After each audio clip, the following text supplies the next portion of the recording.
What's up, everybody? Welcome back to the channel. Today we're talking about the StudioPress acquisition by WP Engine. I sort of share my thoughts. A lot of people have been sharing their thoughts over the last week, so I'm just going to throw mine out there today. A little bit different video today. I'm doing this in my kitchen because it's way too hot.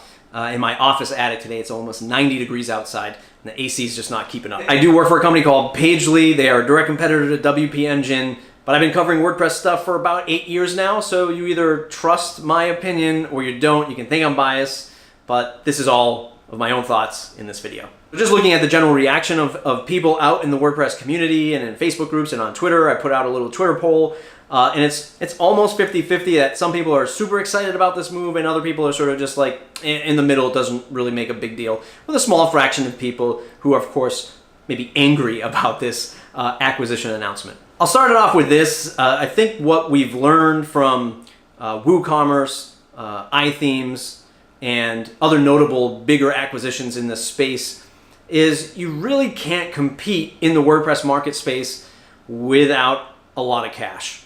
I know some people might freak out about that statement. Go ahead, leave me comments below if you want.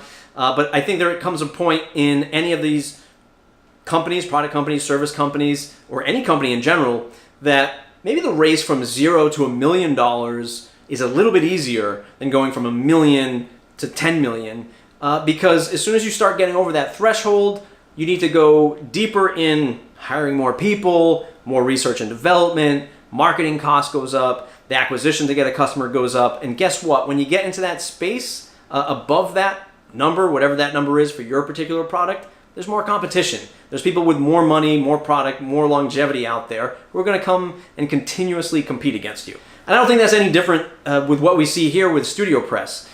They are, if not the largest independent theme shop, probably behind ThemeForest and Envato and things like that. They've been doing it the longest, right? Probably the longest lasting premium theme shop that I know of. And it's safe to say that there's more competition every day, every month, of themes that are being published, right? From good themes, bad themes, and everything in between. So naturally, StudioPress has to do something.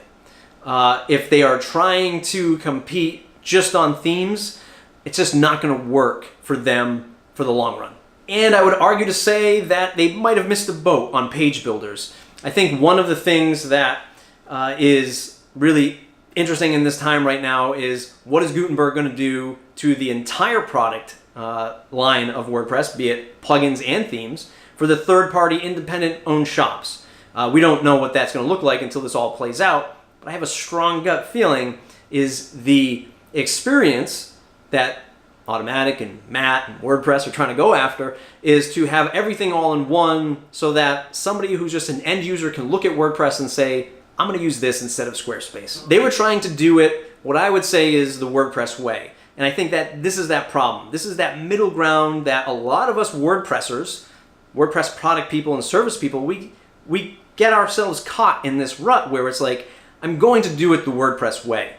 I'm going to stay firm with what I think is, you know, pure open source goodness, as I'll say as a non-developer. You know, they really stayed as a theme framework in all sense of the term by, you know, never doing a page builder, never having these big, robust GUIs, these graphical overlays to build web pages. They really invested in the performance, the speed of their code, and to customize a Genesis theme, it was always, you know, they had a couple plugins for like widgets and things like that, but it was always using either a form of shortcodes or hooks, actions, filters, and modifying your functions PHP file, which was great for the more advanced user, but even for the entry-level developer, web developer, there was an onboarding process to that. There was a learning curve to that. And I think that really kept them, one, it kept them with a solid customer base, but I think in the long run, it sort of hurt them. And I'm not saying there's anything wrong with that. I'm saying that they built something really good in terms of a business and a community and a long-lasting product. You have to give kudos to Brian and his team, regardless of how you feel. They built something that we all inspire to build, right? If you're a freelancer, if you're a service provider, if you label yourself an entrepreneur, I don't understand the animosity towards this whole deal, because this is what we're all out here trying to do. It's not easy building a product company in the WordPress space for 10 plus years and to build up a passionate following as they did. And I'm sure they didn't just sit around the table when they were faced with the market changes and say, let's just sell it off.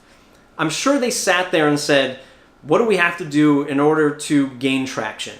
And you saw signals of this with Copyblogger, trying to build an all-in-one encompassing marketing tool with StudioPress sites, which I believe was called Synthesis Hosting at one point. I forget the terminology off the top of my head, but they were trying to build an experience too. And let me just go back to that one thing I said in the beginning.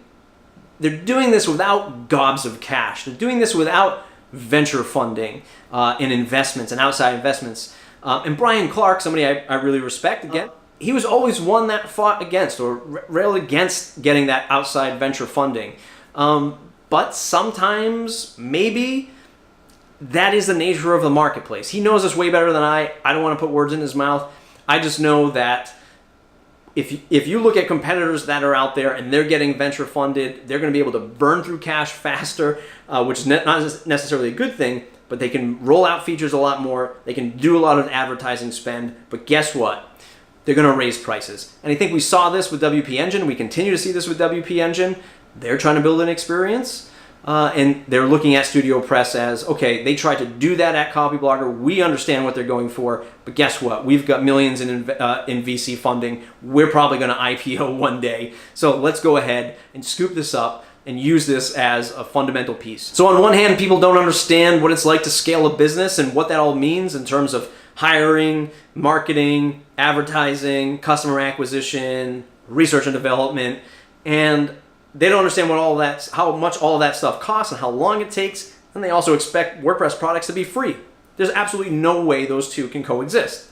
And if we look at some shining examples, Lead Pages being one of them, Opt-in Monster being another, these are two products that started out as WordPress plugins, or at least an iteration of a WordPress plugin, and quickly moved away from WordPress and became a traditional SaaS app. Why? One is because they can own the customer. They can continue to reoccur billing, and somebody can't remove the plugin, disable the plugin, never update the plugin, never update the license, which means you don't have to worry about backwards compatibility and support and all this technical stuff. But really, at the end of the day, it's you own the customer, you own the experience, you can roll out new features faster than doing traditional plugins, and it's just a much better model for business when you're acquiring customers, hands down. Whether we like it or not, in the WordPress space, we're trying to serve the customer, the changing market, faced against automatic and the different areas that Matt is trying to pursue with monetizing WordPresscom and how that trickle-down effect affects WordPress.org and Gutenberg. Recently announced that they're forming their board, and they're, I think he was quoted to say something like, we're trying to move into the millions, hundreds of millions of revenue into the billions of revenue. I mean, those are lofty goals, and you can only imagine that monetization in this space is going to get a lot more aggressive from the overarching WordPress brand. So I'd argue at the end of the day that it's probably easier for somebody to race from $0 to $1 million in revenue than it is to go from $1 million to 10 million or $1 million to 5 million and then 5 million and beyond. I think that once you hit a certain threshold, things start getting a lot more complicated. You're growing a bigger team, you're hiring more people. There are definitely some unicorns out there that can have small teams in the tens of millions of dollars, but they have pure brand power.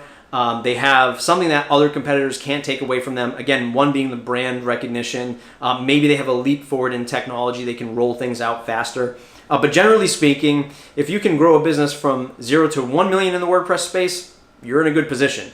1 to 10, things are going to get pretty difficult. And that's when you either have to be faced with making super smart, super accurate decisions, or take outside investment or sell the company and get some other resources involved, because you're going to need that. Again, not just for the product, but for feature development, part of the product, advertising, hiring more support people. I'm sure there are smart people over there, and they sat around the table and they said, how are we going to compete in this new age? Do we build a page builder? Do we continue on this path of of doing hosting and trying to build this hosting experience without all kinds of venture capital? Do we continue to fight this uphill battle, or do we take what we can get right now with this company and just have it grow and continue on, which ultimately, hopefully, serves the customers that have already bought into the brand? So what do you think? What do you think about this acquisition? What do you think about WP Engine picking up StudioPress? What do you think about WordPress experience, right? What does that mean to you? Do you look for a tailored experience with WordPress? Do your customers look for a tailored experience with WordPress?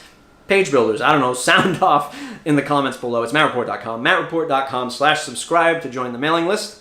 If you like this video, go ahead and thumbs up, subscribe to the channel. See you in the next episode.